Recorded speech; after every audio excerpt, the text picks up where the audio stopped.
Howdy, my name's Adam Sternberg, and I am the founder of Tree of Life School and Path of Life. And we've had an amazing story happening that started over 20 years ago. Right now we're standing here at St. Joe's Catholic Church, and this right here is the first playground that the kids started on in 2010. Now, one of the amazing things about this story is it actually started back in 2003. I was actually teaching at Kalamazoo Christian, and we went to a teachers convention in Milwaukee, Wisconsin. We went to a sectional called Hallways of Grace. Pastor Bob from Indiana was doing some amazing things. I'm taking notes like crazy. Best way I can describe it is all of a sudden the room kind of faded away like in a daydream. I started seeing some kind of building through some trees. I didn't even know what it was. And the next thing you know, I hear this voice say, I want a Christian school in the inner city of Kalamazoo, and I want it to be affordable to anyone. And then everything came back, and I started looking around me. I'm like, my friend was next to me. I'm like, did he hear that? And I'm like, nope, everybody's just looking at Pastor Bob. And the next thing you know, I'm like, did I just hear from the Lord? And I told my friends later that day, and they were like, wow, that's really interesting. Now, let's go get something to eat. So anyway, over the course of the next 5 years, I argued with the Lord. And eventually, he told us to start this school. And I'm going to show you a minute. This is where it started. So when we started in 2010, we were actually located here at St. Joe's Catholic Church. And we'll say more on that story later. But every time people had to come into the parking lot, I'd say, come and park in the big parking lot. And they're like, well, where is it? As you can see, it's a big campus. So I had to give some very specific instructions, and it would go something like this. I'm like, come on, let's go in the parking lot. So the first thing you notice is like, look around in the big parking lot and you'll see some dumpsters.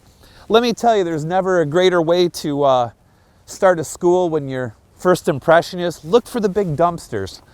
Anyway, people would see that and say, okay, we've got to go all the way over there. So when we get all the way over there, I'll show you what's next.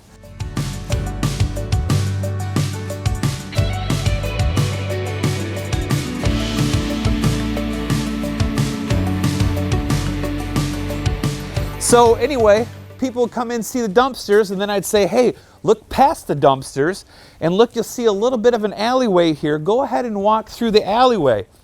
As you walk through the alleyway, you'll look and all of a sudden on the left and the right, you see some doors. You want the double doors on the left. So then people would come up here. Okay, I think I see the double doors. Excellent. But these doors were always locked too, so you'd have to have somebody let you in. So here's where we're at. We came in this door, but wait, these aren't our classrooms right here.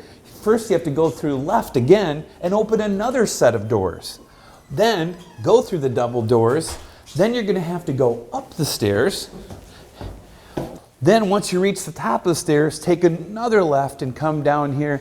And then you'll actually find our two classrooms we're at. Here's the first classroom, the kindergarten, first grade classroom, where all of this started. And now we're going back in time to the fall of 2010, where everything for Tree of Life started. So now that we're here in the first classroom of Tree of Life back in 2010, there's still a lot of people that don't know the details of the story, even when they were around since 2010. When I first received the vision for Tree of Life in 2003, I was just really kind of like, whoa, I didn't even know what that meant. How would you go about this kind of thing? But crazy enough, in 2004, Christmas of 2004, me and my wife and my 1.5-year-old son at that time moved into the Edison neighborhood. And if you don't know about the Edison neighborhood, there are 10,000 people in this neighborhood on the south side of downtown Kalamazoo. And it's the largest, poorest, most diverse neighborhood in the entire county.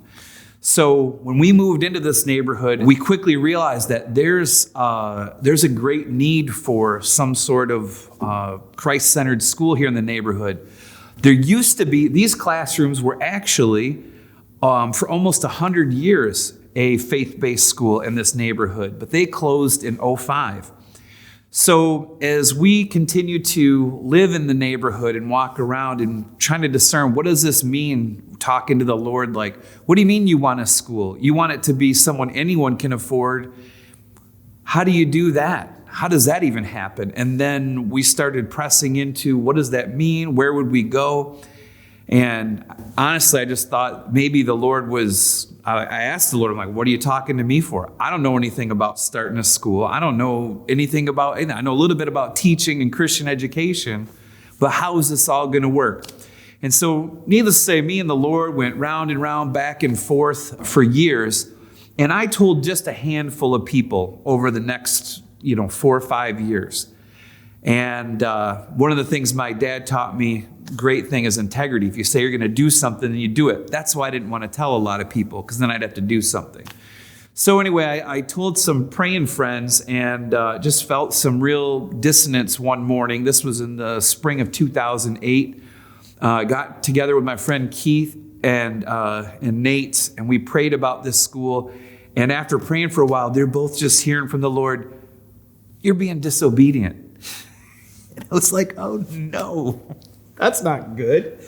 And they actually started praying over me. And I finally walked out of that prayer meeting with the rocket science conclusion of, right now I'm doing nothing about this. And I am being disobedient.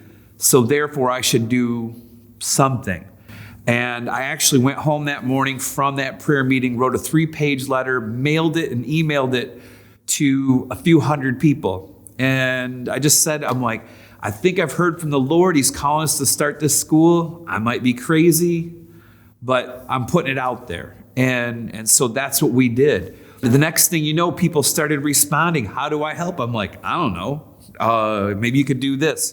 But within a month, we had a board, which we called the action team, just trying to take next steps and everything. And then in '09, we got together and we prayed and we set a date. Fall of 2010, this is when we're going to open the school. And we started praying about the name, and the Lord made Tree of Life readily apparent. We're like, wow, this is Tree of Life. It popped out of me one day reading the Bible, and I'm like, Tree of Life, hey, it's in the beginning of the Bible, the middle, and the end. Like, oh, it's so cool. And so that became readily apparent. And the next thing you know, we're developing vision statements, mission statements, and we made a trifold. And we started running around the neighborhood saying, the school's coming. We got a trifold. We don't have any money. We don't have a building. We don't have anything, but the school's coming. And the next thing you know, people are getting interested. They want to have, where's this going to be? And we just kept pressing into it and throwing this information out. And then we set the date of fall of 2010. And this room right here is where it started in the fall of 2010. And we had 12 kids show up the first day. And it was amazing because these students got to experience the love of Jesus every day, whether it was in worship times or prayer times or Bible lessons, or even if it's in their math, their science, their social studies. We're like, we're going to show these kids the love of Jesus. We're going to be Jesus to them. And it was so cool to watch these kids just grow and thrive. And kids started being baptized, and parents started getting baptized and going to church. And it was absolutely wild. But that's kind of how things kicked off here. And we're glad that you're joining in just to hear more stories about it.